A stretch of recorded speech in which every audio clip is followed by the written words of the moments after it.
Hello, everybody. Welcome in to the YouTube show tonight. I am John Kurtz here on this channel. We talk college football, we talk Big 12 football, we talk conference realignment. And I have to say, I'm going to start today by announcing that I am proud of you guys. Proud of you guys in the chat, because by the time I have even gotten here, I've got somebody reminding everybody of John's Standard Time, of which I was only 1 minute late today. I've got people going after Tim Brando, which, man, you guys are coming after my own heart. You are a chat after my own heart if you're going to come after Brando before we've even started this thing. So thank you, people. Thank you. He's going to be doing K-State, Kansas on Saturday, which is just a freaking travesty. I mean, just a travesty to us all. So I apologize to everybody that's going to have to endure that on Saturday on the TV broadcast. Unfortunately, that is a reality for us. But we got a lot to talk about. This will be...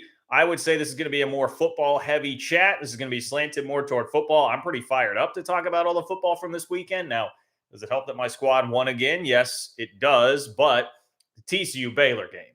I mean, come on, people. Now, Baylor fans, I feel for you. That is an absolutely devastating, heartbreaking way to lose a game like that. But thrilling finish. Jason Benetti and Brock Heward being on the call. Those guys are the complete antithesis of the Brando Tillman broadcast. They're the best thing going right now. Jason Benetti had an awesome call to capture the moment. When do you ever really get a chance to see the scramble field goal mode at the end of a game and then have it work?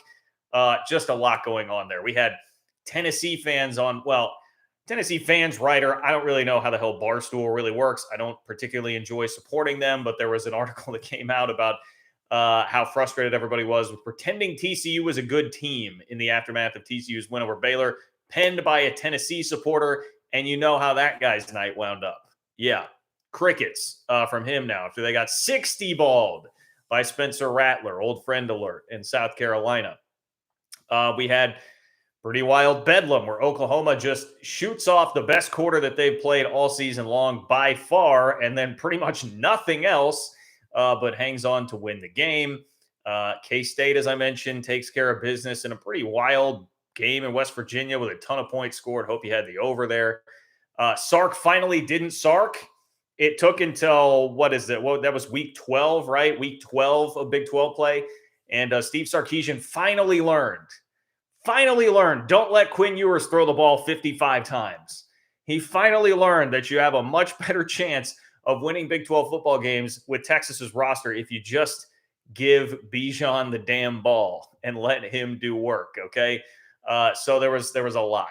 There was a lot happening. And beyond that, we got Matt Campbell to discuss too. What in the hell is Matt Campbell doing? 5-star game management down the stretch there.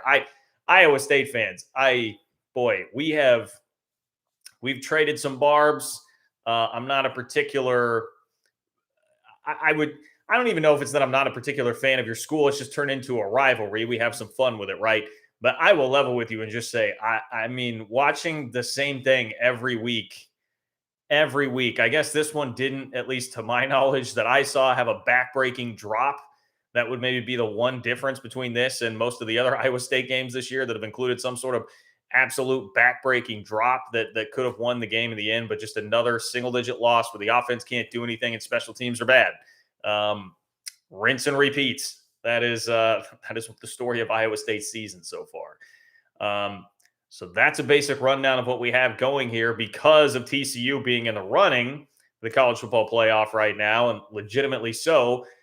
We will talk a little bit about the playoff rankings and where things go there because I'm sick of people disrespecting TCU. And you guys know, like I would love another shot at them in the Big 12 championship game, hoping I get it. I felt like K-State, if they would not have had to go to their third-string quarterback in that game in Fort Worth, if they wouldn't have lost their best middle linebacker and best linebacker on the team in the game, decent chance that they win that. All that being said, what TCU is doing, you have to hand it to them. They're a very good team. You do not do this without being a very good team. And if the logo was different on the side of their helmet, we'd be having none of these conversations. So anyway, I've got a lot to rant about today. It should be a fun show. Seems like the chat is pretty lively already. Let's go. I see Amax says K-State, please beat Kansas and put Texas out of their misery and go Baylor. Yes, well, look, I am rooting for Baylor, certainly rooting for Baylor for multiple reasons, but that could help K-State lock up a spot in Arlington before they even play that game next Saturday night. So I would enjoy it if the Bears could pick themselves back up off the mat. All right, here's how it works. You guys know I see Zach already in there. We're going to get to Zach and our Cincinnati report. And speaking of interesting, oh boy, UCF. UCF got navied. I mean, navied as hard as Navy can Navy on UCF to win that game. And that has really thrown a wrench into the AAC race, which is going to be really interesting to watch. So anyway, you guys know you can control the content of this chat by donating. You click the $ below the chat box where it says say something, send your message, your question or comment. It'll get tacked up at the top for me. That means I will read it. We're at about 100 people in the chat tonight. It's going to be too much for me to read what's going on there. So if you want your voice to be heard on this chat, click the $ below the chat box where it says say something to donate. And that is how you do so. And you will be a part of the show. It's also a way to support me, the work I'm doing to bring you Big 12 content on a week in, week out basis here on this channel. It is much, much appreciated as always. If you're catching it after the fact, not watching live, you can always support the channel on Venmo as well. It's John-Kurtz-4 on Venmo, John-Kurtz-4 if you'd like to support the channel there also. And hey, if you want to do it for free, all you have to do is go click that like button. Click the like button, people, and that is it. That will help support the channel as well. Helps the YouTube algorithm, helps me drive those views up, and helps continue to make this channel bigger and better. All right, with that, we're off and running. What's up, Zach? Zach is in first. Appreciate you, Zach. Zach showed me a picture of the link. He was at Lincoln Financial Field to watch Temple and Cincinnati. That I believe Cincy won 23-3, right? And man, the attendance there did not look very good. Although I will say, and I told Zach this, well, the attendance didn't look very good. It looked about the same as Kyle Field did in College Station by the second half of their game with UMass, where they were winning, but not exactly dominating UMass. Sign of the times. I saw a lot of empty seats across college football yesterday. Of course, it's getting cold. Everybody can watch on TV now. I don't know. I just had this thought, and I'm a part of it. I am a weak-minded fan. I do not enjoy the cold. I'm not looking forward to a 7 o'clock kickoff on Saturday in Manhattan this upcoming week. But there are a lot of empties around the college football world, almost everywhere. So it seems like we're all getting soft. We're all getting soft as college football fans. Okay. But nothing looked worse, really, than what Kyle Field looked like. The 12th man was pretty literal. There were 12 men at Kyle Field in College Station watching that game. Zach says, Cincy report, UC easily handled the Temple Owls yesterday. Nothing against their program, but it sucked watching a beatdown in an empty NFL stadium on a cold night. Glad this was the last trip there. Yeah, Zach, and I know when you reached out, you said, like, hey, this isn't going to happen in the Big 12, right? Certainly not to that extent. I know I just said, like, hey, there were a decent amount of empties all across college football, but you're going to get some better crowds, some more packed houses from Big 12 fan bases. And I remember, Zach, you asked me last week what I thought of college football games in NFL stadiums. And as I started going through it, I realized I've seen a lot more than I thought in NFL stadiums, particularly in Arlington at Cowboy Stadium and then at Arrowhead back when they were doing a lot of that about 10 years ago. And I've never experienced something that bad, certainly, but I have experienced like K-State, Iowa State games that were there, played there back-to-back years that were, kind of sparse, certainly for what the stadium held. So it can knock off some of that, in terms of the college atmosphere. It can knock some of the edge off of it. So excited for you guys to get a chance to go through the Big 12 and experience that. And then, it's just going to make Nippert even crazier to get some of the Big 12 squads in there that are going to be coming there. So I think you're going to be in much better hands. And yes, taking care of business, staying alive for everything. The AAC title, New Year's 6 bid, potentially there as well, Zach. So seems like all pretty good outside of just a very sterile, bad environment. That picture, I feel like from that picture you sent me, Zach, and nothing, I'm not trying to run down Temple. I'm certainly not trying to run down Cincinnati fans. I would not expect you to travel in droves there to that game, but man, I feel like I could have counted the amount of people that were in the stadium just from the picture you gave me. You could have just drawn it out just one by one, 1, 2, 3, 4, 5, and you would have had your total tally there of everybody who was at that game. So Matt Rule ain't walking through that door at Temple, I suppose. Maybe in Lincoln, but not in Temple. Maybe in Auburn, Alabama, not in Philly. So Zach, appreciate the update. Glad that you guys got the job done, and hope it continues to go well for you, my friend. Joe, what's up, Joe? Joe says TCU very close. It was certainly a close call. It was a very, very close call for TCU. I will admit, though, in watching that game, it felt to me like TCU is doing what TCU does. Even when it was 28-20, I thought like, man, I don't know. It feels like this is where TCU thrives. And I think, did Heward say it during the game? Maybe it was somebody doing a highlight. I think that's what it was. College football final. I think it was Dan Mullen on college football final, who, as they're going through the highlight and they get to the point where it's 28-20 in the fourth quarter, he just says like, well, TCU's got you right where they want you. I mean, you're in trouble here. You'd almost rather be trailing at that point and try and come from behind, because what TCU does is come from behind time after time after time. And they did it once again. They absolutely did it once again, pulled it out of the fire, and won one of the most a game with one of the most unbelievable endings I think we've seen in a long time in college football.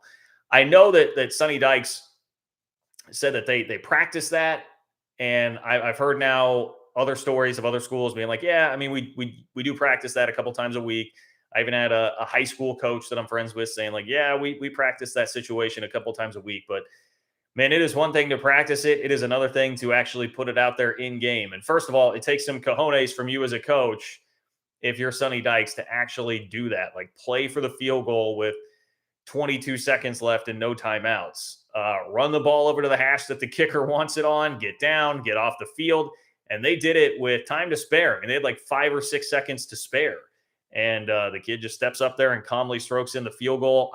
So much of it, I was honestly kind of jealous. I mean, obviously, we're all jealous of TCU if you're not a TCU fan, right? You'd rather be in their position fighting for the college football playoff right now. But I was jealous from the standpoint of like just how fun it looked for that group of TCU students that were behind the goalpost, right? They get sent into those seats in the end zone. They're like waiting behind the goalpost, and they get to see this ball flutter in, win the game in dramatic fashion as Baylor fans are kind of waiting, ready to rush the field at the end of the game. I just can't, that sort of a scene, that much chaos, that much emotion happening in the span of like 30 seconds, and it culminates with this ball sailing through the uprights right at you with a bunch of other TCU students in the end zone. Like, damn, I'm sure they threw some beer if they had it, and well-deserved at that moment in time for them to do that, because you've earned it. You've earned it by then to win the game, win it in comeback fashion like that, and win it with the ball sailing towards you in the uprights. Very cool. Just one of those like cool college football moments. I think it's hard to deny that was a really, really awesome college football moment. If you're a Baylor fan, I get it that you're not going to want to come around to that. But in general, I think that is one of the things that makes college football very special, to watch that game happen and unfold like that. I mean, it's just another in a long line of stories for TCU doing that. They're down 17 against Oklahoma State. They come back and not only win, but you win the game in overtime. They're down 18 to K-State in the first half, 28-10, right? And they come all the way back and win that game. They're down 4 in the fourth quarter against Texas Tech. They score 3 straight touchdowns. They win that game. They trailed in the West Virginia and Kansas games. Didn't matter. They still won them, made the plays. They just continue to do it, man, every single week. In a lot of ways, like it reminds me a little bit, and again, I go back to K-State examples, but K-State in 2011 had a team nobody expected to do much. They started like 8-0 and won a bunch of games by a touchdown or less the entire season. Just kept sneaking by, and people were like, how good is this team really? They're kind of fraudulent. In the offseason, it was like, well, they won all these close games, and then 2012 came around, and they won the Big 12. So this is maybe a merging of both of those, I think, if you're TCU here. But this team is legit, and they deserve the respect that they're getting. They deserve to be one of the top 4 teams in the country. I'm getting increasingly more fed up with the slander out there about TCU that we see nationally as this continues to progress each and every week, because you see more and more of it now. You know, the more they keep winning, the more arrows they're really absorbing from everybody nationally, and the more they're going to have to like fight some of that off, which I get. You know, you attract more attention. The more that you win. People do legitimately still look down on the Big 12. I think the Big 12 has improved its reputation quite a bit, but obviously not enough for TCU to get a ton of respect right now out there nationally, especially from those in SEC and Big 10 country, which I saw Ari Wasserman from The Athletic, who's one of the biggest stars matter recruiting, all I care about. I frankly get annoyed listening to him and Andy Staples sometimes because they just frame everything in the context of the playoff and stars and talent, composite, who has the most talent on each team. I get sick of it. But even he was like, hey, I think maybe the SEC's down a little bit this year.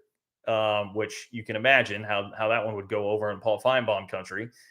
But even he's admitting that. And then the Big Ten, I mean, don't even get me started about the Big Ten. You guys know Michigan is the one that really, really irks me and bothers me in all of this. And Michigan farted around and barely got lucky to escape with a win over Brett Bielema in Illinois at home in the big house, in the freaking big house on Saturday. They get very lucky to escape with a win there. So TCU deserves respect. I'm going to run through some more of these donations here before I get to my real ultimate rant, because what I want to do is make fun of this Tennessee writer, a guy who, however it works on Barstool. It was a story Barstool ran. And I hate to give them clicks, but I did to read it, and it's pretty hilarious because of the timing of it.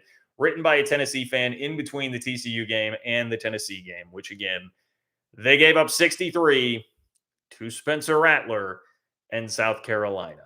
Fun night for the old Gamecocks. All right, but let me roll through some other of these. Tyler, I see you, buddy. What up, T-Jax? Thank you for the donation, my friend. Joe, what's up, Joe? Joe, thanks for the support as always. He says, really happy for your Cats getting into the championship game. Go Cats. I'm an old Big 8 guy. Well, I hate to Lee Corso you, Joe, but not so fast, my friend. It's not quite there yet. If you're thinking like the old baseball standings metric, right? The magic number is 1. Magic number is 1. K-State needs either one more win from the Cats or a loss from Texas to get into the Big 12 championship game. So until that happens, I'm not going to totally go there, but I appreciate the congratulations on getting that win and getting one step closer, which K-State definitely did with the victory. If anybody listens to my podcast, and I think I've made it pretty clear on here, I am definitely nervous about this game. I respect the hell out of Lance Leipold. I respect the hell out of the Kansas offense. And especially looking at, K-State's defense. If anybody watched the first half of the West Virginia game on Saturday, K-State's defense was having some issues. This is after losing one of the starting safeties and probably an all Big 12 performer with a season-ending injury in Waco. So that has me concerned. It does have me concerned. Now, K-State's offense is playing at an unreal rate right now. They lead the Big 12 in points per drive in Big 12 games. Yes, you heard that right. A Kansas State offense leads the Big 12 in points per drive in Big 12 games. That is a real stat. So that has been lights out, and that did not change on Saturday. So I remain pretty confident K-State's going to be able to move the ball a lot against the Jayhawks. But if you can score, you can spring an upset, and you just never know what's going to happen. So I'm not totally going there yet. I would love it if Baylor could alleviate some of my concerns and help me get a head start on travel plans and ticket plans and all that. If they could knock that out on Friday for me and I don't have to wait until potentially 10 or 11 o'clock on Saturday night, that would be great. But thank you, Joe. Thank you for the support. Old Big 8 guy. You know I love that. I love that. I've got my old Big 8 t-shirt somewhere here for those of you that were on the channel, like early adopters of the channel, and you were hanging out watching the channel in the early days. I did used to rock that every once in a while when I would come on here and do these lives or do tape content. So maybe I'll have to bust that out again someday. But anyway, thank you, Joe. Thank you for being here. Appreciate you, my friend. Dave, thank you for the donation. Dave, nice big red thumbs up. I like that. Nice big red thumbs up. T-Jax, thank you, T-Jax. Yes, I'll bring you a mixtape, man. I'll bring you a mixtape. Text me and remind me, but I should be able to do that because I need to go get myself a mixtape as well. I'm in the market for a mixtape myself. Darius, what up, Darius? Darius says, welcome to the McGuire era toughness. Yes, this in reference to Texas Tech grinding it out in Ames. Welcome to the club, Darius, and Texas Tech. That's the club of teams that have had to go to Ames and just gut out a nasty, ugly, just get me the hell out of here sort of win, which is what Texas Tech did. Great ball from Tyler Shuck in the end zone for that go-ahead touchdown. I was actually just watching the fourth quarter of the game taped right before I hopped on here because I did not get a chance to see that at the end, and I had heard some of the stuff about Matt Campbell's decision-making process down the stretch there. But we can start with Tech, since I know you're a Tech fan and that's what you want to talk about here. Tech has a chance.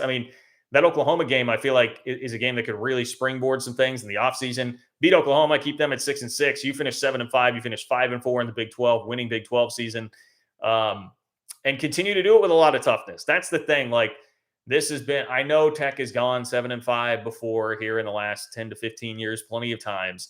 but to do it in a way where the program is clearly building. It's the first year of a new regime. There's a top 20 recruiting class on the way. Quarterback injuries have plagued the team throughout the year, and you just continue to find a way. The defense, there's actually defense being played in Lubbock. I mean, I've said it all year, but these are the hallmarks of what I'm seeing right now with this team. They came to fruition in beating Iowa State, and that's kind of the way that you have to do it in beating Iowa State. They're just going to drag you down. The defense is so good that they're going to drag you into a rock fight no matter what. Whether you like it or not, you're getting into a rock fight against Iowa State, particularly in Ames. So anyway, I certainly appreciated watching that for Texas Tech. And Matt Campbell and Iowa State, I said it to you Iowa State fans at the beginning. I kind of have sympathy at this point, even though we've been at odds. I've got some sympathy for you having to watch the same crap over and over again. I mean, shout out to my guy Robbie Triano, who is a producer on Sirius XM on the Big 12 channel and does a tremendous job. And you should really, I think it's Robbie the Kid on Twitter. You should really follow him. Very fun and engaging Big 12 follower. So if you're on Twitter, would highly, highly suggest that. But he made a point. He was like, man, we need to have a conversation about Matt Campbell. Like, what is going on here? So 2 minutes and 45 seconds left in the game. One timeout. There's 2 minutes and 45 seconds left in the game. You're down by 4 with one timeout. He punts from almost midfield. He punts from his own 44. What is the logic behind that? Now, I know you'll come back to me. He would probably come back to me and say, man, it was 4th and 15. Have you seen our offense this year? Yes, I have. Hypothetical Matt Campbell. I have seen your offense this year. It's dreadful. I wouldn't trust it to get 15 yards on 4th down, but you're not getting the ball back in all likelihood if you punt that away. And if you do, it's going to be with like 30 seconds left, 30 yards away, or like you're on 30, 70 yards away from a touchdown. Like, how is that a better situation than converting 4th and 15 when you're closer to midfield? And beyond that, even if you want to set that aside, which again, I would argue your odds are going to be better on 4th and 15 there than whatever scenario it is that you're getting the ball back. Maybe the other piece of this is, well, I feel like there's a better chance our defense can force a miraculous turnover in that situation or something. And I guess, okay, I can come around to that. But if that is the case and you're legitimately in a position where your program is having to rely on the defense forcing like a miracle turnover there, as opposed to giving your offense a chance just on a 4th and 15, you've got bigger problems than game management. I mean, I'm sitting here yelling about your game management, but you've got bigger problems than game management if your offense is that bad that you can't trust them to just take that shot in that scenario down 14-10 late in a game. So that's really it. I mean, this offense, Iowa State fans, you tell me, it seemingly has not gotten any better at all throughout the year. Hunter Deckers is a young guy. I'm certainly willing to be patient with young quarterbacks, especially as somebody that watched 2 years of Will Howard and now sees what he has turned into. But damn, man, every week it's the same thing and it just makes your eyes bleed. There is not much there for the Iowa State offense at all. But again, take nothing away from Tech. Kudos to them for getting the win. Did it with toughness once again, about the way that they win as opposed to just the fact that they did win. But man, if I'm an Iowa State fan, I'm trying to demand some real changes this offseason.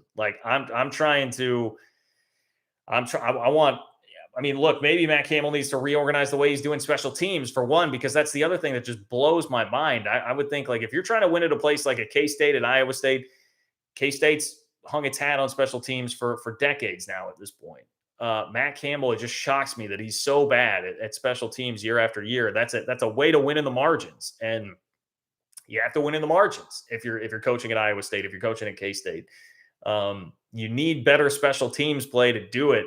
And it's not happening right now. And then obviously the offense is just going to have to get better. You cannot be that dreadful. I mean, Iowa State has wasted. I feel for the defense and I feel for Xavier Hutchinson.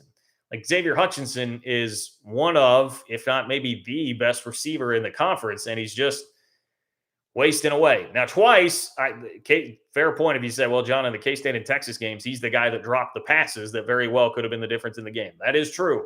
That is definitely true. And thank you once again, Xavier, for that drop at the end of the Iowa State K-State game at Ames.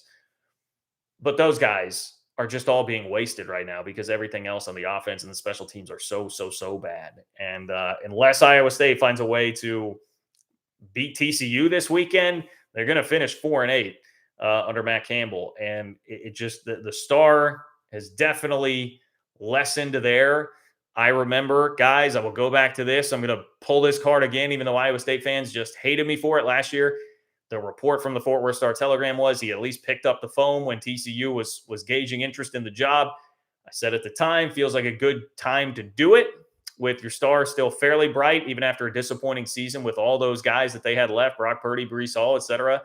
Felt like an opportune time to do it with the losses and your star still being fairly bright. Now, where's it at? I mean, we're sitting here at the end of the year. The Nebraska coaching rumors have been crazy. It feels like you've seen a different name every single day. There have been like 10 guys, including Leipold, including Kleiman, that somebody in the Nebraska media or fan base is sure is getting the job. Not a single one, not a one of them has been Matt Campbell. Not a one of them has been Matt Campbell here lately, which I know Iowa State fans would, I guess, say that's good, but it doesn't seem like many of you are very happy right now with the program. So we'll see. That's too strong to say not happy with the program, not happy with where it's at this year. The other thing that has to sting for Iowa State fans is like Iowa all of a sudden. I mean, I know they're still kind of Iowa-y, but they've at least put together enough of an offense to win games, and they're 7-4 now with a chance to beat Nebraska next week and go to the Big Ten championship game. So like, okay, beat Iowa this year, but now you are Iowa. You're Iowa-ing more than Iowa at the moment. And I think that's a harsh reality for Clone fans right now. By the way, thank you, Robbie, for knocking out the bots there. I saw that going down. Matt, what's up, Matt? Matt says, love your work. I'll catch more tomorrow. Go Chiefs and Cats. That's right, Matt. That's why I popped on a little bit earlier today. I've got the Chiefs game recorded. I will start it from the beginning as soon as this is done. So I'm looking forward to that. Love me a good Chiefs-Chargers matchup, which last two have gone to overtime, right? Calico Willie, what's up, Calico Willie? Calico Willie says, I don't know why, but I was nervous for the Cats the entire time in Morgantown. Let's get this next one and punch the ticket to Arlington. Yes, Calico Willie, let's do it. Let's do it. I wouldn't say that I was like, here's my thing. And this is a part of the problem when you get in these situations and it feels like there's so much on the line. I'm probably not taking the time to like just enjoy having a team that can go and frustrate me on the road and still win by 17, beat West Virginia worse than anybody's beaten them in Morgantown this year, win in a place where Oklahoma and Baylor both went down, win in a place where TCU had to really win the game in the fourth quarter. And that was not the case for K-State at all, yet I'm coming away a little bit frustrated. I'm not like appreciating that because I'm thinking about the next thing. I'm thinking about Kansas. And so that is why I was like, if you want to call it nervous, frustrated, whatever, just a mix of emotions for me throughout that game, Calico. It was because I'm thinking, all right, if the defense is going to struggle like this against West Virginia, nothing against Garrett Green, nothing against West Virginia, but like Jalen Daniels is now back for Kansas. I've seen what that offense has done this year. I've seen the way they scheme things. How are you going to stop that? I'm not even really thinking about like TCU in the Big 12 championship game because I do kind of view that like just get me to Arlington, get me the experience of that game. Let's go take our shot. We'll see how it goes. But it's like you got to get there. And I definitely obviously want to win the rivalry game against Kansas. And I'm just thinking of it in context of like, man, what is the defense going to do next week? So that was my whole issue. I didn't feel seriously threatened. Once K-State punched back after it got to 14-13 and West Virginia was within a point and then K-State punched back, I did not really feel like the game was in serious jeopardy, but I started to worry about maybe next week being in some jeopardy based on what we were seeing from the K-State defense. So I'm with you, Calico, though. I will be there at the game. Shout out to my guy, Brian, who hooked me up with some tickets, some great tickets for the game on Saturday. So very much looking forward to that. I'll be there. It'll be a great atmosphere. 7:00 on Fox, and everybody gets to listen to freaking Tim Brando on the broadcast. That is great. Daniel, thank you for the support, my friend. Thank you for the donation. Daniel, I always appreciate it, man. Daniel says, once again, a banner weekend for K-State sports. My brother's 3-hour trip in a snowstorm to West Virginia was well worth it. Beat KU and go Chiefs. A lot of that sentiment here tonight, huh? A lot of that sentiment. Beat KU, go Chiefs. Yeah. Hey, 3-hour trip in a snowstorm to get to a game. If your team wins on the road, totally worth it. Nothing like going into a road venue and watching your team win. It is very fun. It is very fun clearing out a stadium, shutting up a stadium. So that is That is well deserved. And also, again, I would say go into Morgantown, make the trip. Like if you get a chance to go watch your team play in Morgantown, make the trip. It's a cool place. I really enjoy it. It's so unique relative to the rest of the league and other places I've been to watch a game. Highly recommend that. So yes, and then banner weekend for K-State men's and women's basketball won. Women beat number 4 Iowa, which was pretty crazy. So yeah, it's been a good week. Good week for the Cats. Again, Daniel, I appreciate it. Thank you, my friend, for the support. I'll be a nervous wreck this week. I will be a nervous wreck this week leading up to the Kansas game and hoping that K-State takes care of business. I saw like an early line, by the way, Daniel, on that game was like, I saw as high as like 12.5, 13.5. And I'm like, oh boy. All right. That's pretty high. It's pretty high. I know K-State's won 13 straight in the series. 13 straight in the series over Kansas, but this is a much better Kansas team than any of those teams that K-State has faced in said series. So this will be a different one. What's up, Robert? Robert, thank you for the support. Robert says, was Tech getting bowl eligible by beating the Clones? He says, War Tech getting bowl eligible by beating the Clones 2 years in a row. Come on, Tech, beat OU for the first time since 2011. If not now, when? Wreck 'em. I did not realize it had been since 2011 that Texas Tech had beaten Oklahoma. I feel like part of the reason is because in my mind, I remember that game in was it 2015 Baker against Mahomes. In my mind, I think of that game as being like so crazy and Mahomes was so good. I always feel like, oh yeah, like Tech won that, right? And it's like, no, they did not. So yeah, I'm a little caught off guard by the fact that it's been since 2011, but you are correct, Robert, in saying if not now, then when? Definitely get them now. Now, I'm still not convinced that Brent Venables is like the dude and going to totally turn things around, but it is not often that you get a basically 500 Oklahoma team at the end of the year that you're going to get a chance to go play. And not only that, but get them coming to Lubbock. I'm sure that'll be a fired up atmosphere. This is definitely the time to do it if you are Texas Tech. And I would expect Texas Tech is going to continue to improve as well. Even if Brent Venables is going to improve and go up from here, which it seems almost impossible at Oklahoma to not go up from where they've been this year.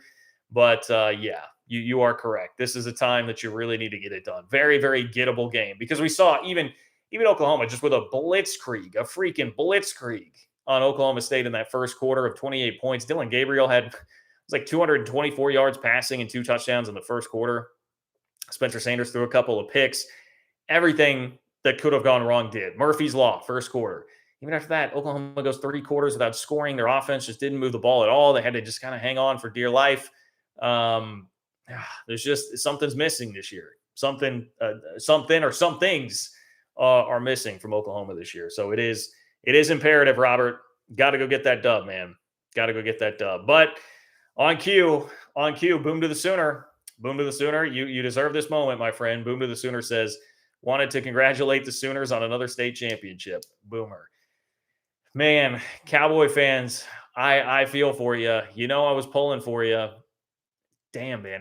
Oklahoma has such a stranglehold on that rivalry. Just such a stranglehold on that rivalry. And it played out that way again on Saturday with the first quarter. And then I'll be honest, I turned it off. I went out to a friend's birthday party for an hour and a half or so and just thought, well, I'm not really missing a ton here. And then I came back and it was 28-13 with like 6 minutes left or something. And I was like, all right, maybe we got a game. And then I, tuned in just in time to see Spencer Sanders throw that 4th pick in the end zone. But man, you guys just find a way, boom to the Sooner, no matter what. It seems like as long as Tyreek Hill isn't walking through that door, and last year obviously happened as well.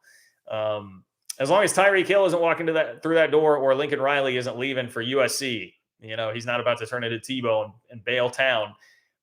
It's always the Sooners. I really hope Gundy gets the better of Venables in the coming years, but that was a disappointing one, especially with all the reports that we had heard about Spencer Sanders practicing for the most that he had in 5 weeks. I believe was the report that he had not really practiced in 5 weeks up until Tuesday of this week. Got in a lot of practice, and then it just did not go well. He threw the ball over 60 times in the game. It was looking back at this note here. Yeah, 67 pass attempts, 4 interceptions for Spencer Sanders. It's just too much. And so, we can't put it all on him. Oklahoma State's got to be able to run the ball better than that, not be so one-dimensional. But I think the significance, boom to the Sooner for Venables and for your Sooners is what I talked about last week leading up to the game. It's a chance to reset some of the narrative, reframe some of the narrative on this season here at the end. Stoops had a couple of years with 7 or 8 wins. 8 wins is still on the table. If you win on Saturday at Tech and you win your bowl game, if you can go 8-5, I mean, that did happen to Stoops. It's not totally out of the realm of what the program's been over the last 20 years. You can start to sell that. You can start to sell momentum at the end of the year by finishing on a high note. You can sell, hey, we still own this rivalry. We still got Gundy. There are a lot of ways you can start to build some more momentum heading into the offseason if you are Venables, riding on the heels of that. Now, I would say it's going to cancel a lot of that out if you go lose in Lubbock this weekend. So game gets bigger. I still think for offseason narratives on both sides, for Tech and Oklahoma, there's plenty to play for in that game. It always feels a lot better to be 7-5 than 6-6, than just barely scraping by to get into that bowl game and a chance to finish sub 500 then if you're going to said bowl game, if you're only 6-6. So I think for both sides, it can be a lot on the line in that game. And that's a game that I'm thrilled to watch. Thrilled to watch. Another one of those, even down to the last week of the regular season here. It's still games that you just look at and go like, man, I don't totally know what to expect out of that one. Don't totally know what to expect out of that one. So anyway, congratulations on the win, Boom to the Sooner. I talk a lot about your Sooners and Texas here on this channel. You know, most of us are not big fans, but you got the win, did it in fairly dominant fashion. And I saw Eddie Radosevich tweet in the first half, big OU guy, hosts a radio show in Oklahoma City and works at Sooner Scoop. But I saw him post like in the first quarter, this has turned into a giant therapy session for the entire state of Oklahoma. Maybe not the entire state, but a good chunk of it. All the Oklahoma fans for certain. That did feel like for one quarter, it was like, this is exhale. This is what it's supposed to feel like. That was what Oklahoma fans had become accustomed to feeling like every single year.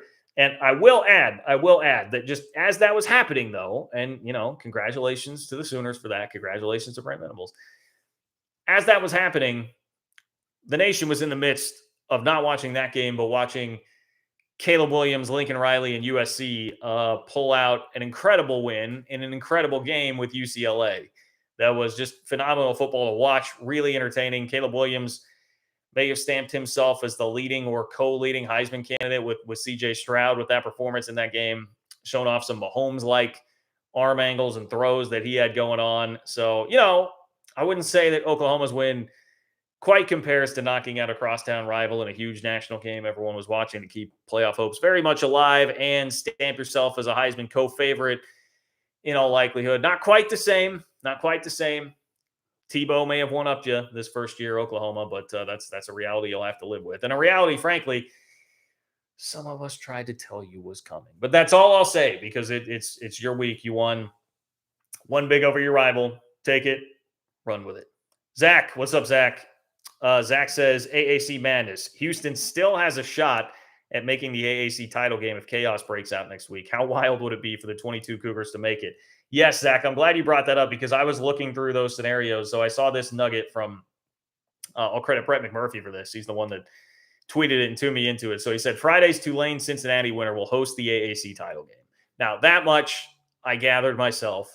But he says the visiting team will be the college football playoff's highest-ranked team among Tulane, Cincinnati, loser, UCF, or Houston. So it could Tulane, Cincinnati, UCF, and Houston are all still in the mix here going into the final week of the regular season to win the AAC title, which is great. That's what you want, man. That's really fun here at the end of the season. I know, Zach, as a Cincy fan, you'd rather have it all signed, sealed, and delivered, wrapped up right. But for neutral observers, this is great. I think just for interest in the conference, interest in these teams that are coming to the Big 12, that is a good thing. Although it sucked to see UCF lose to Navy that way. Look, UCF fans, I watched K-State lose to Navy in the Liberty Bowl in 2019. I know the feeling. It's awful. It's awful. I think I saw that Navy attempted 2 passes in the game, and doing so makes you want to pull your hair out. But happens to the best of us. Happens to the elite of the elite, like K-State. All right, so don't feel too bad about it. But yes, Zach, it would be unbelievably wild if Houston makes it after all of that. Let's go pull up Houston. I feel like for some reason it's always Houston. There's always a point in a live chat where I wind up on Houston's results page for the season. But they're now 7-4. They've won 5 of their last 6. The only loss was that, speaking of insane game, 77-63 at SMU. SMU, by the way, who just got obliterated by Tulane this week. That was Thursday or Friday. I don't remember which. Just obliterated. So the AAC has been pretty wild here. I mean, it seems like very on brand for these AAC teams that are coming into the Big 12, the way that the AAC title race, the end of the AAC season has gone here, preparing you well for Big 12 football. But yeah, 42-3, Houston beat East Carolina. I'm not familiar enough with what's going on with ECU, but they've been a tough out this year, man. Beating them 42-3 is pretty impressive. They did beat Navy by 18 on the road earlier this year. Have strung some things together after what was a really, really rough 2-3 start that culminated with a loss to Tulane. And then there was the game against Memphis where it looked like they should have lost. They recovered an onside kick to win that Memphis game. That was insane. I mean, this is just, I can't imagine the stress levels for a Houston fan this year going through everything that they have. But at the end of the day, here's Dana, still standing, still with a shot. They will be playing Tulsa on Saturday. It's 11/26, so that'd be Saturday. And according to ESPN's FPI, Houston has an 83% chance to win that game. Tulsa's 4-7, and the game is being played at Houston. So, yep, Houston's still right in there. It will be very interesting to watch that. I thank the AAC for giving us this entertainment as the swan song for these schools before they head off to the Big 12. So we'll be watching, Zach. We'll definitely be watching. That will be a very fun game on tap between Cincinnati and Tulane. Let me see. Scroll back up here. If you want to chime in, if you want to hop in here, make your voice heard, you do so by clicking the $ below the chat box where it says say something. That is how you get your question or comment on here. Control the content, make your voice heard. Also support the work I'm doing, bringing you Big 12 content week in, week out here.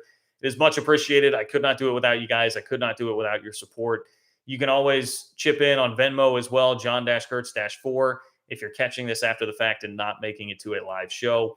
And click like, just one click, totally free. If you could click like, that helps me out as well. I would much appreciate that. Helps me with the YouTube algorithm and is totally free, very easy, just one click.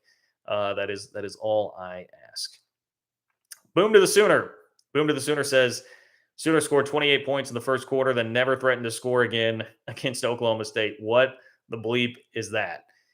Yeah, man, I don't know. Beyond all I can say is I just felt like coming into the year that Dylan Gabriel and Jeff Levy as the combination of quarterback and OC was a little bit underwhelming, and that seems to be the case.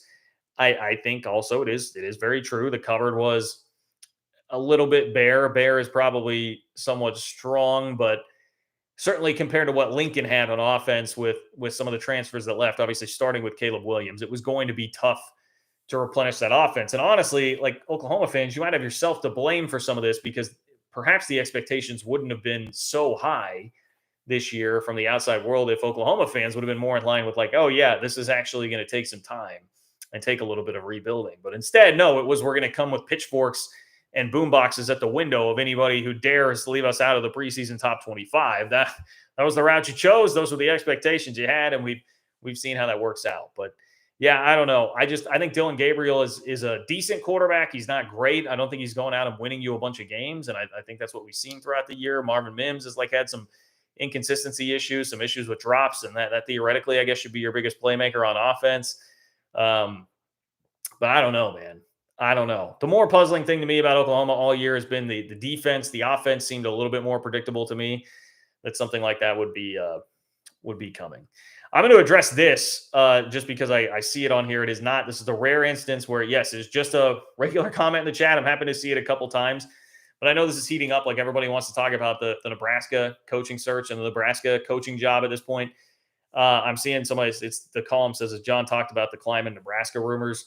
No, the only thing I will say with that is just if you go follow the Nebraska coaching search right now, there is a new name by the hour. There is somebody, if you're following message board geniuses on Twitter, that's basically how I'm following the Nebraska coaching search now, because there's a new screenshot again, seemingly by the hour, of somebody on the Nebraska boards whose barber's uncle's son's wife's dog told them that Urban Meyer is meeting with Trev Alberts right now in the stadium and that Bill Belichick is going to come be his defensive coordinator. I mean, that's kind of where we're at with the Nebraska coaching search, but I've seen Kleiman is assuredly going to be the next guy. I've seen Leipold is assuredly going to be the next guy. I've seen it's Matt Rule, signed, sealed, and delivered. I've seen they're actually just going to make Mickey Joseph do it. There was even, and it's hard because you don't know the posters on the board if it's somebody being sarcastic or not, but there was even one recently that was like, hey, the new rumor is Tom Osborne is coming back as the head coach while keeping Mickey Joseph under his wing for a couple of years.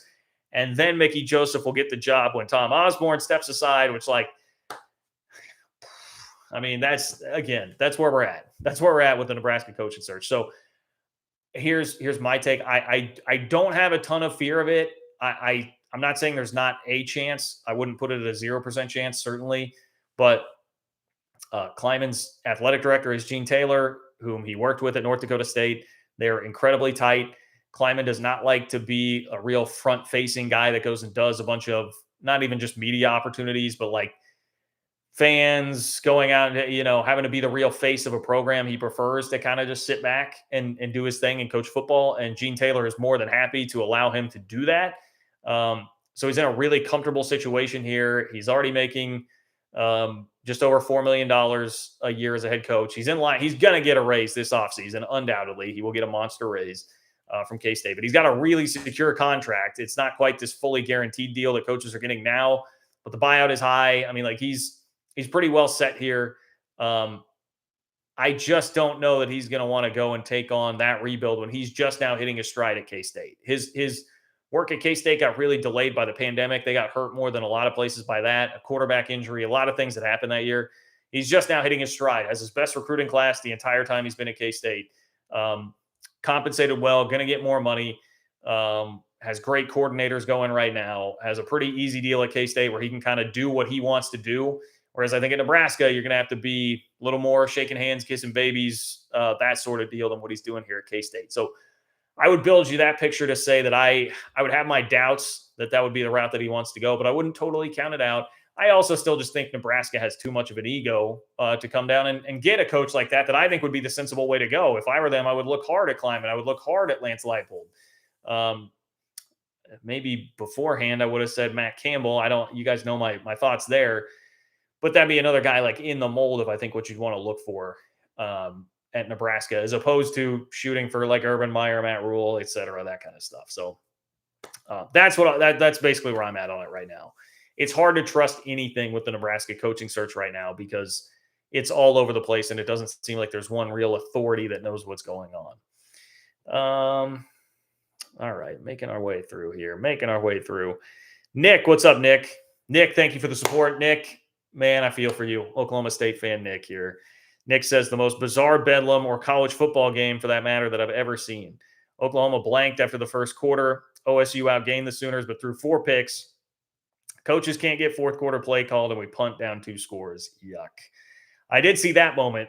That was very much in line with what Matt Campbell did in that Texas Tech Iowa State game. Just punting away in that scenario, boy. Yeah, that's tough, Nick. And, it's one of those where it's like, it just felt hopeless all the way around. Like, what are you going to do? I mean, deep in your own territory, that was like 4th and 20.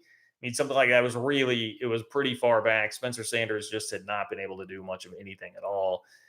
So it felt pretty hopeless either way, I think, for Oklahoma State at that point. And bizarre game for sure. Undoubtedly a bizarre game. The first quarter, it looked like it was going to be 100-0 Oklahoma. And then they go back into, they kind of turn back into what they had been throughout most of the year. And Oklahoma State's defense really started to show up. Credit Derek Mason for making a lot of really nice adjustments with what they were doing defensively the rest of the game. And they certainly gave the offense a chance. Like, I think if you say, hey, going on the road to Oklahoma, even this year's Oklahoma team, and you give up 28 points, you're at least doing enough to give yourself a chance to win. That's not like hey, you should win, but you're giving yourself a chance to win. And the offense just wasn't going to be there to take it home. Didn't have it. Definitely didn't have it. No running game. Spencer Sanders having to try to do way too much, and it was not his night for that. I truly do feel for Spencer Sanders because I assume this is going to be his last year. I think he has one more year of eligibility left, right? Because of COVID and how everything works out. But I don't know. I have a lot of respect for that guy. He's come a long way since the beginning of his career, where he was kind of that 4 pick per game guy much more often than he is now. And he just accomplished a lot. Last year was such an awesome season for him and the Cowboys. and was so damn close to a Big 12 championship and maybe college football playoff. And I don't know, just watching that on Saturday, hate to see him kind of go out that way in his last really big game, potentially. So anyway, Nick, condolences, my friend. Thank you for being here. Thank you for still supporting the channel, and wish you guys the best moving forward.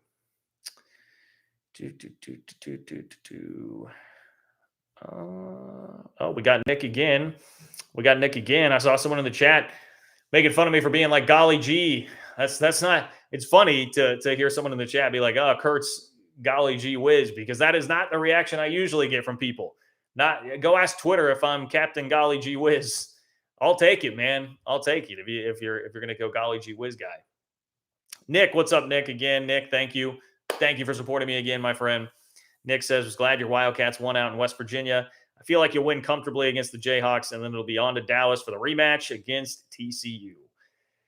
I hope so. Deep breaths, breathe in and out of that paper bag for the game against the Jayhawks this weekend. I mean, like, yes, I understand on paper. I get, almost a 2-touchdown spread from what we're seeing early on in Vegas. I think most things logically would point you toward that, even if Kansas offensively can keep up for a while. That defense has been so bad, especially against the run, that K-State with Deuce Vaughn should be able to do a lot on the ground. But again, like, that's kind of another thing. Deuce didn't look totally like himself on Saturday. He had a touchdown early, but didn't do a ton the rest of the game. There have been moments like that this year where he's been a little beat up and hasn't done as much for a game or two. So hopefully it's just something in that vein.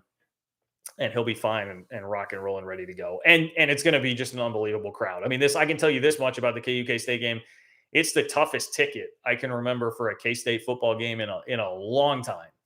I mean, I'm talking like, I put out a tweet being like, hey, if anybody has tickets they're looking to get rid of, let me know. Thinking like, all right, and someone even popped in, and I'm not begrudging this person at all.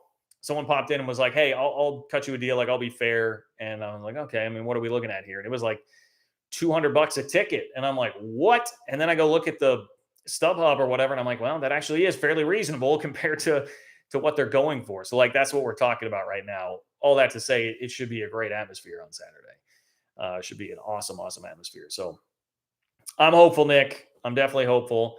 I am reasonably confident, but it's just college football. It's a rivalry game. Kansas is going to be hungry as hell to shatter our hopes and dreams. So I know what is on the line. That's the problem. There's just so much on the line that I do have some nerves about it. But thank you for the congratulatory message there, and thank you for supporting the channel as always, Nick. Really appreciate you, man. Noel, what's up, Noel? Noel says, tough weekend for Baylor. Men's and women's basketball loss and gut-wrenching loss to TCU. Painful. Yeah, I actually was not. I didn't know that. It's so hard to keep up with basketball at this point in the year with everything that's going on football-wise, and I'm so locked into football mode. I did not realize that. But hey, Noel, I will just remind you, you guys have a national championship banner you can point up to. You can rock the national champs T-shirt. You have the Big 12 champions T-shirt from a year ago in football, obviously, that you can throw on there as well. A lot of winning that's been done here in Waco lately, and a lot of winning that is going to continue to happen there because of the coaches that they have in place and the programs that they have in place. So there will be better days. Sometimes the weekends are just like that, or the weeks are just like that. So this is also my message to you, Noel. Gonna need you guys to get back up off the mat this week against Texas. For the sake of all of us, go take care of Texas. Kill that once and for all on Friday, so we don't have to worry about them in Arlington, and we can just cruise on into the K-State TCU rematch, no matter what. I would very much like to see that. So thank you, Noel. Where are we at? What did I just miss? Here we go. Grandan. What's up, Grandan? Grandan, thank you for being here. Thank you for an incredibly generous donation, my friend. Really appreciate that, Grandan. Grandan says, in the spirit of the Thanksgiving holiday, much appreciate these podcasts and your insight into college football with just the right mixture of advocacy and objectivity, candor, and class.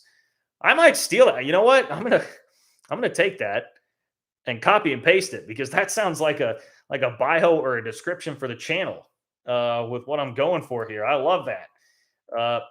Insight into college football with just the right mixture of advocacy and objectivity, candor, and class.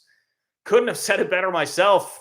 Man, I work in marketing and I couldn't have said it better myself, Grandan. So thank you for that. Truly Truly, thank you for that. And I'm thankful for all of you guys as well, man, for helping continue to make this channel a really cool community, make this viable, what I'm doing here, and help all of us just enhance the love I think that we all have for Big 12 football. So thank you, Grandan, and thank you for everybody that is here supporting the podcast as always. A little more golly G for you.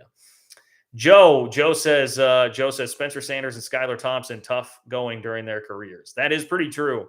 Similar career tracks in that it seemed like they were around forever, dealt with a bunch of injuries, had some real ups and some real downs. Spencer Sanders with higher ups, unfortunately for me, than what Skylar Thompson had. But I can definitely see the parallel there.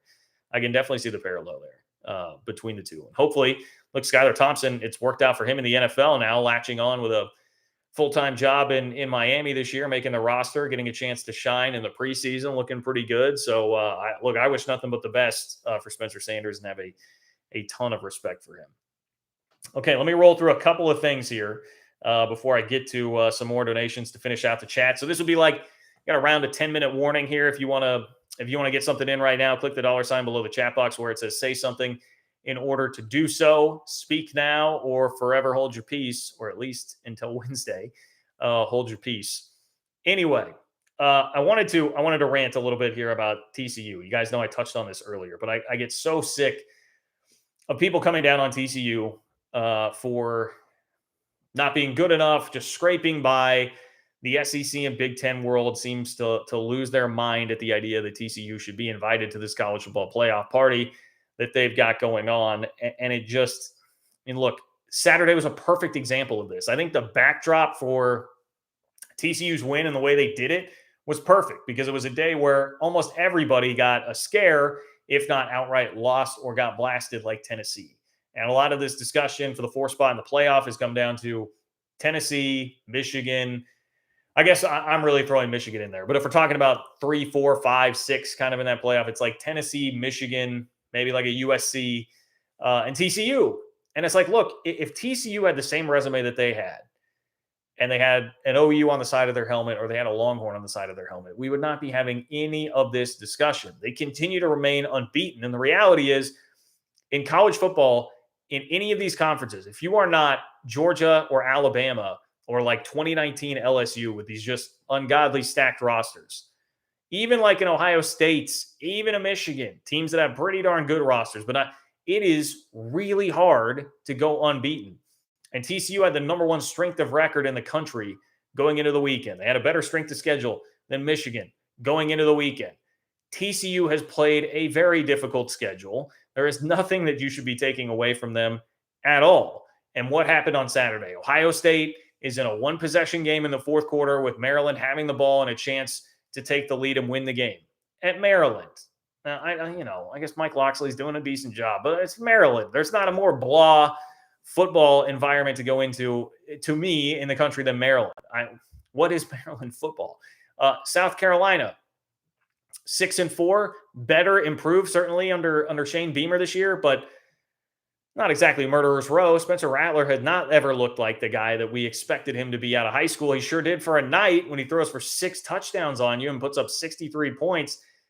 Tennessee gives up the most points to an unranked team by a top 5 team in almost 100 years on Saturday. So that happens. Michigan, speaking of Michigan, they're farting around with Illinois. Illinois should have won that game. Like that. Not only did Michigan convert that late 4th and 3, what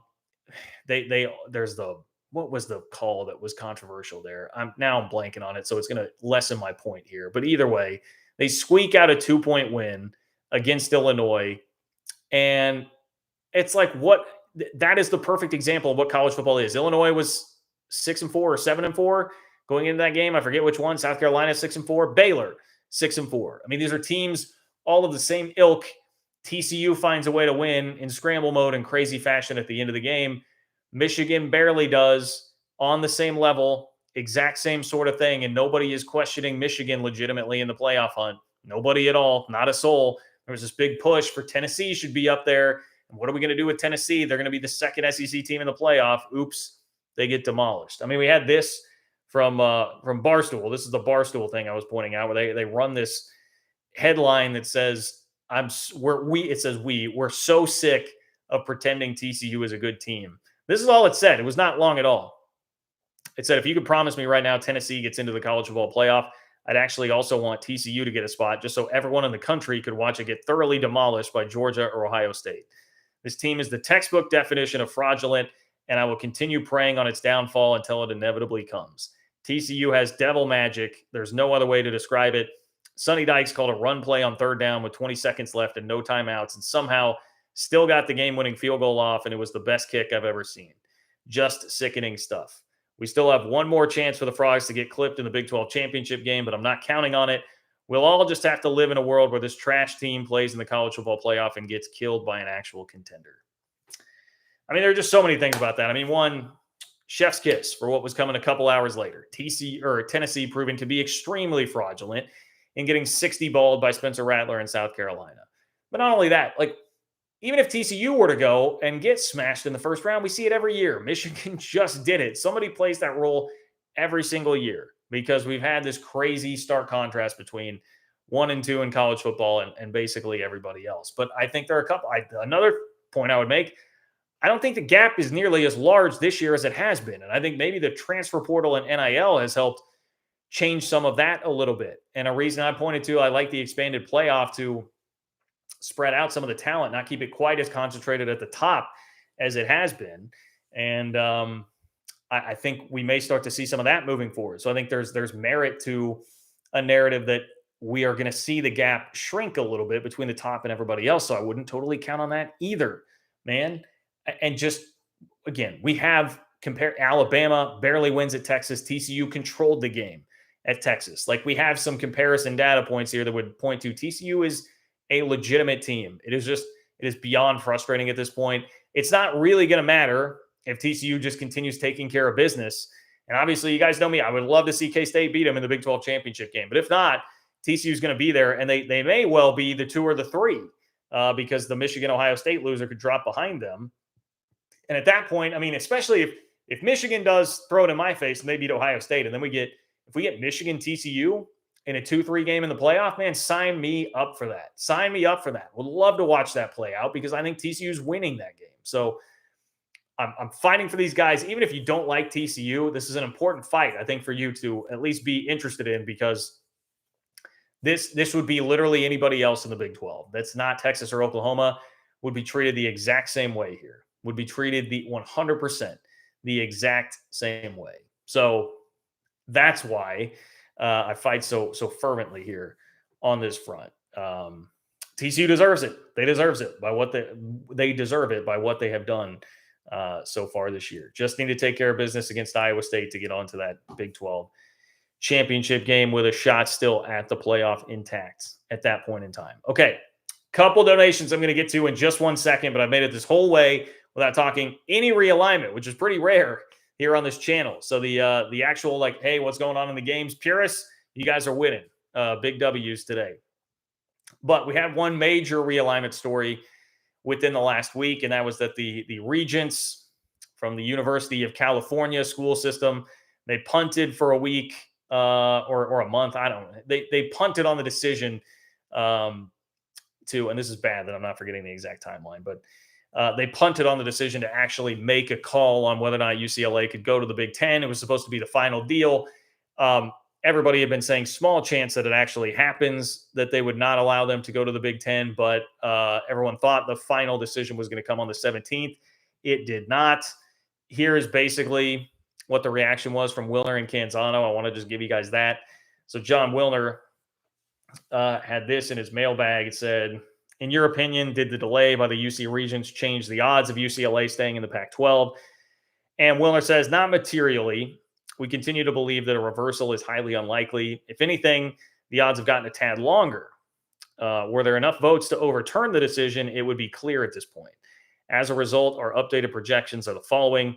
85% Regents express disappointment, do nothing. 10% Regents require UCLA to subsidize Cal for lost revenue. 4% Regents force a reversal. 1% UCLA reverses willingly after the Pac-12 offers a cash carrot until that 85% becomes 100%. The hotline will continue to cover the developments. Okay. So basically what you have here is an 85% chance that UCLA will still be headed to the Big Ten, according to John Wilner, who, again, is very well connected. Typically is going to give it a Pac-12 slant. And even with his connections and Pac-12 slant, he's putting it at 85% chance that we still wind up with UCLA in the Big Ten. And I thought Canzano offered some very good context here. So he got asked in his mailbag, what do you think the UC Regents in game is by punting their decision on UCLA to December 14th? It seems if they were okay going to the Big Ten, this would be done. Are they trying to clear up legal things to overturn, give the Pac-12 more time to present a number on staying, or angling to get Cal an invite? So fair question there. That's kind of the way I would look at it. Like, if this keeps getting punted along the road, isn't there probably something at work here, like something going on where they're going to try and stop it? And Canzano made a good point. He said, it's possible the Regents simply have some other more pressing issues on their plate right now. He says, I listened in on the rest of the meeting this week and was struck by the serious nature of the other issues they discussed. They're focused on campus safety, crunched budgets, and affordable housing. The rest of us just want to know where the Bruins will kick off in 2024. And Canzano also said there's about a 10% chance UCLA reverses course and stays in the Pac-12.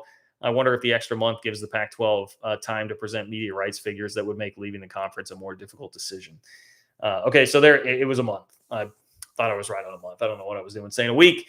The decision was punted on for a month there. And that is interesting. Like, we think of it like, oh, what could possibly be more important than UCLA and where they're going to play college football in 2024, because we're all so tied up in it. But like, Board of Regents, you got a lot of issues to consider, and a lot of really important issues at that. And so Canzano provides some good context there. Look at that. Look at me complimenting Canzano and Wilner here in the job that they're doing with this. Now he does, of course, throw in, hey, maybe the media rights deal will come back really great.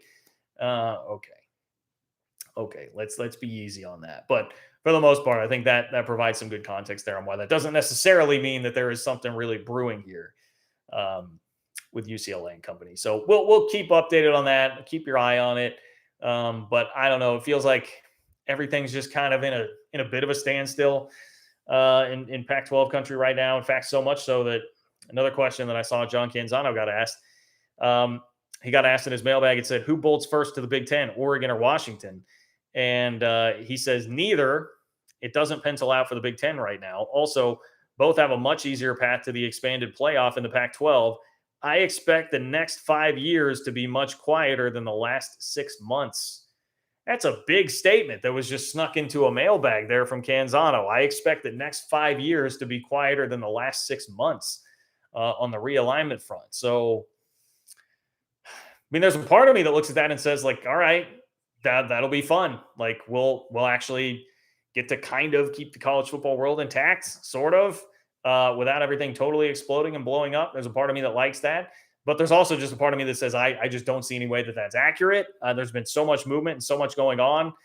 Stakes are so high right now that I don't know. It feels like there will be more. I would not bet certainly much anything of substance on that statement being accurate. But that's what Canzano is feeling right now. And so that gives you a little bit of a gauge on where things are at in Pac-12 country in light of all this UCLA news.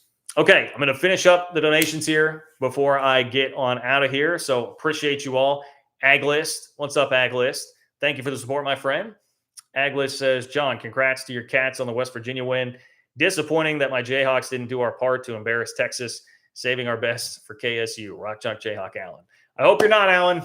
I hope you're not. I'm not going to lie. There's definitely the part in my head that goes like, okay, well, Jalen Daniels knocked off the rust. KU's going to be real angry.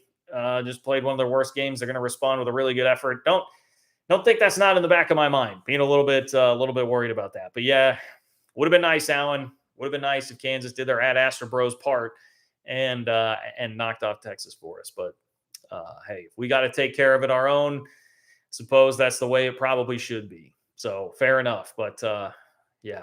Alan, we're doing my podcast, the good old 3 Mob podcast. We're gonna be having a tailgate on Saturday for the KUK State game. So if you're gonna be there, come stop by the tailgate and say, hey, that goes for anybody here. I'll try to get you more details on that. I don't even have the full details on it. I'll try and get you more details on that next live show I do for anybody that's going to be at the game in Manhattan. G. David Davis. What's up, G. David Davis? Thank you, my friend, for the donation. Much appreciate the support. G. David Davis says TCU has owned Texas since joining the Big 12. The pundits will ridiculously credit TCU more for beating Texas twice, but a TCU K-State conference title game should be an authentic battle. Go Frogs. I agree with you all across the board there. TCU, what is it? It's like 8 of the last 12 or 9 of the last 12. Is it that 9 of the last 12 TCU has won against Texas? It is something in that ballpark. TCU has done a better job against Texas than basically anybody in the Big 12 since joining the conference. So I'm with you on that. Gary Patterson really had Texas's number. And now he goes to Texas, gets sucked into that Texas vortex, and starts losing to TCU. It's just the way it goes. And you're absolutely right. They would get infinitely more respect nationally from beating Texas twice than they would for beating K-State twice, even though I'm with you, man. It'll be a battle. And K-State is not as talented as Texas, but if we're talking about a better team, a tougher team to beat on a given week, I would still say that is K-State because they've just been a more consistent outfit. You don't know what you're getting week to week from Texas, and that's been proven throughout the year. So fair points all the way around. And really, G. David Davis, for you, again, that is a part of this, and it's why I get so crazy about how much people want to talk about the playoff and the playoff discussion and all that all the time.